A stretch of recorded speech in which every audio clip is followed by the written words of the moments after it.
Chicken তেহারি, fried chicken, চিকেনের বিভিন্ন item যারা পছন্দ করেন তাদের জন্য আজকের ভিডিও।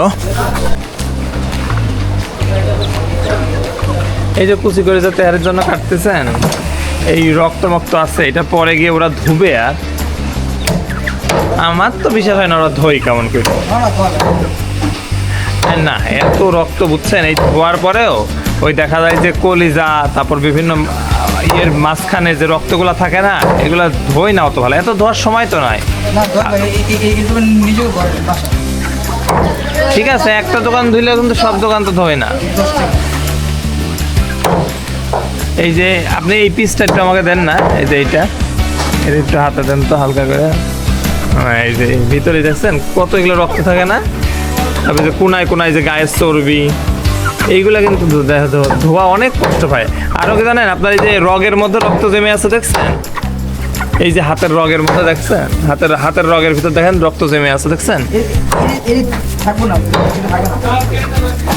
এইগুলা আসলে আমার মনে হয় কি জানেন, এই যারা এই তেহারি মেহারি চিকেন তেহারি খায় না, এরা যদি মুরগির এই প্রসেস দেখতো না আর খেতো না।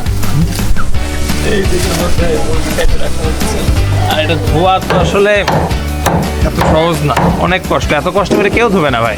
ওরা নেবে 2-3টা ধোয়া মারবে, হ্যাঁ 2-3টা ধোয়া দিবে আমি জানি, কিন্তু এই যে এতগুলা মুরগি, যখন অনেকগুলা মুরগি দেখছেন না, এতগুলা মুরগি মনে করেন যে ধুয়ে সুন্দর করে পরিষ্কার করবে বাসার মতো, মানে মুরগির রক্ত যাবেই। আমি এই জন্য কোনো চিকেন আইটেম বুঝছেন, এই তেহারি হোক বা ফ্রাইড চিকেন হোক, একটা আইটেমও খায় না বাইরের। মানে আমার মনে হয় যে ধোয় না তো। আমি অনেক দোকানে দেখছি বুঝছেন, ওই হোটেলে ধোয়ার সময় ওই গায়ে রক্তই থাকে, চর্বি থাকে, সব থাকে। এই জন্য মুরগির আইটেম খায় না, খাইলে বিফের আইটেম খায় যদি পারে। এটা তুষা করো তো হ্যাঁ বাবা,